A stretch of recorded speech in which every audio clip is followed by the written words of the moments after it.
पतंजलि शर्मा जी, जयपुर से। राधे राधे। महाराज जी, आपके चरणों में कोटि कोटि प्रणाम। महाराज श्री, हमारी संतान जो हमसे उत्पन्न होगी, क्या वो अपने पूर्व कर्मों के अनुसार शरीर मिलेगा या माता पिता के कर्मों के अनुसार? अगर माता पिता के कर्मों के अनुसार उत्पन्न होगी तो क्या सावधानी रखें? कृपया मार्गदर्शन करें। वो तो आएगा अपने ही कर्मों से, पर उसमें दुख और सुख का अनुभव तुम्हारे कर्म उसमें सम्मिलित होंगे। अगर आपने पूर्व में जो जीव पुत्र रूप में आ रहा है उसके साथ अभद्र कर्म किए हैं, तो आकर के जीवन भर आपको जलाएगा, आपको दुख देगा। और आपने भद्र माने मंगल में कर्म किए हैं तो जीव पुत्र बन के आएगा, तुम्हें सुख प्रदान करेगा। अब यदि इस समय भजन कर लो भगवान का, तो तुम उसके भी भाग्य को बदल सकते हो और अपने भी भाग्य को बदल सकते हो। ये भजन ही एक ऐसा कर्म है जो सब सुधार देता है। मार्कंडेय ऋषि के पिता महाराज मृकंड ने देखा, बहुत ज्योतिषाचार्य थे, कि 5 वर्ष में मेरे पुत्र की आयु खत्म है, मर जाएगा। बड़ी चिंता हुई कि जीवन भर भजन करते रहे, तपस्या की। पहले प्राय हम सब ऋषियों की ही संतान हैं, रहते गृहस्थ में थे पर पूर्ण ऋषि तपस्वी मुनियों की तरह हम सब ऋषियों की संतान हैं। जब गोत्र पूछा जाए तो देखो नहीं बोलते भरद्वाज गोत्र, याज्ञवल्क्य, गार, हम सब ऋषियों की संतानें हैं। हाँ, तो उनको लगा कि कैसे क्या कर सकते हैं कि 5 वर्ष के बाद ये बालक जीवित बना रहे। अब पिता का कर्म शुरू हो रहा है। पूर्व संयोग इतने ही वर्ष का था, अब उनका नया कर्म काम कर रहा है।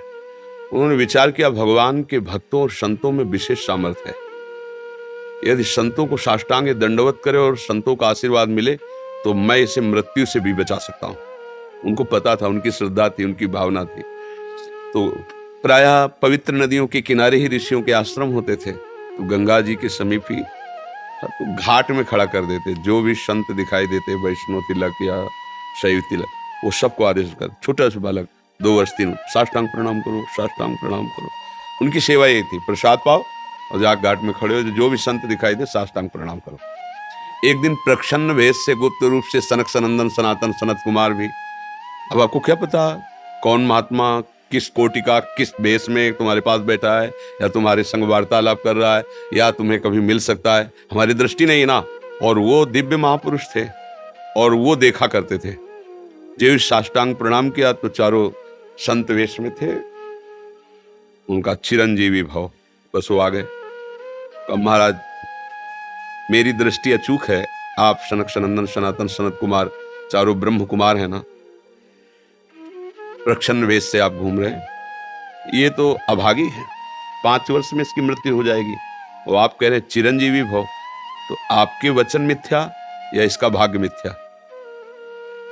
इसी बात में बैठे थे कि कोई ना कोई महापुरुष जब फंसेगा तो ये भाग्य को मिटा सकता है, साधारण थोड़ी मिटा पाता है, महापुरुष ही मिटा पाता है, उसमें सामर्थ्य होती है। तो उनका ठीक है, चिरंजीवी तो रहेगा ही। तुम्हारी ज्योतिष से तुमको पता है किस मिनट में किस सेकंड में मृत्यु होगी। उस दिन प्रातः से लेकर के और मृत्यु समय तक भगवान शिव के मंदिर में शिव का आलिंगन करके इसे बैठा देना, बस फिर और हम देख लेंगे। ऐसा ही किया।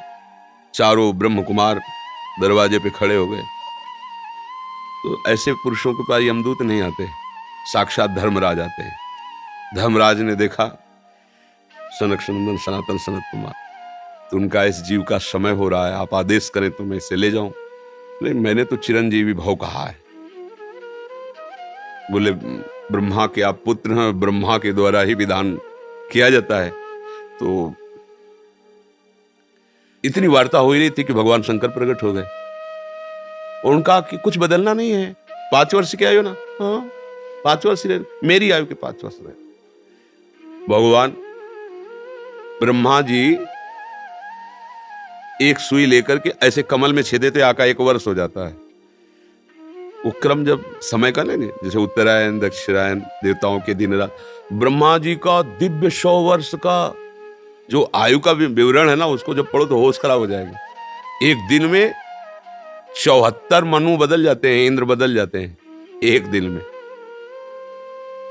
और भगवान का समय, वो जो ब्रह्मा जी का समय, निमेष, पलक झपकना, इतनी ब्रह्मा की पूरी आयु हो गई। 5 वर्ष उनके आज तक मार्कंडेय जी जीवित है, उनको चिरंजीवी ऋषि कहा गया है मार्कंडेय जी का। अगर पिता भगवान का भजन करे तो अपने भाग्य और पुत्र के भी भाग्य को बदल कर जैसा चाहे वैसा कर सकता है। भावी मेट सके त्रिपुरारी। अगर भजन बल है तो फिर आनंद ही आनंद है, नहीं तो दोनों के कर्म संयोग से ही संयोग बनता है। तो तुम्हारे लो पुत्र रूप में आ रहा है। अभी हमारा आपका पूर्व जन्म का कोई संयोग तो आपको देखते ही चिढ़ पैदा हो जाएगी। आप ऐसे वचन बोलेंगे कि मेरा हृदय जलने लगे, बोलेंगे ये आदमी क्यों आया हमारे सामने। वो हमारा कर्म है जो आपको भी जला रहा है, मेरे को भी जला रहा है, दोनों में द्वेष पैदा कर रहा है। और अगर अच्छा देखते ही ऐसा लगा कि मानो हमने बहुत समय से अपने प्रियजन को बाद में देख, ऐसा लगता है ये तो हमारे बहुत प्रिय और देखकर आनंद है, आप जाओगे खुशी हुई, हमारे खुशी हुई, क्या हुआ। कर्म ही सबको दुख सुख देता है और कुछ नहीं। अगर कर्म को कोई मिटा सकता है तो भगवान का भजन मिटा सकता है दूसरा नहीं। खूब प्रभु का आश्रय लेकर के उनकी लीला गायन करो, नाम जप करो, सब ठीक हो जाएगा। और गर्भस्थ शिशु को भगवत चर्चा सुनानी चाहिए, उससे प्रभाव पड़ता है। जैसे माँ गर्भवती है तो चाहिए कि स्वयं स्वाध्याय करे या फिर परिवार के जन कथा कह रहे हो चुपचाप शांति से बैठ के सुने और नाम जप करे, तो गर्भस्थ शिशु पर उसका प्रभाव पड़ता है। जैसे प्रहलाद जी जब कयाधु जी के गर्भ में थे तो नारद जी अपने आश्रम में लेकर के उनको भी भगवत चर्चा भक्ति का उपदेश किया, तो ऐसे महान भागवत 5 वर्ष में विश्व विजेता हिरण्यकश्यप को परास्त कर दिया। 5 वर्ष की आयु प्रहलाद जी की है और विश्व शक्ति संपन्न हिरण्यकश्यप परास्त कर दिया। अभिमन्यु जी गर्भ में ही थे, चक्रव्यूह का वेदन की क्रिया बताई तो 6 द्वार वेदने की क्रिया तक वो जगती रही, 7वें वर्ष हो गई तो फिर वो मतलब गर्भस्थ शिशु पर बाहरी चर्चा का प्रभाव पड़ता है, बाहरी आचरण का प्रभाव पड़ता है। यदि हम नाम कीर्तन भगवत चर्चा भगवत कथा वार्ता तो उसमें भक्ति का अंकुरण हो जाएगा, गर्भस्थ शिशु में उसका प्रभाव पड़ जाएगा।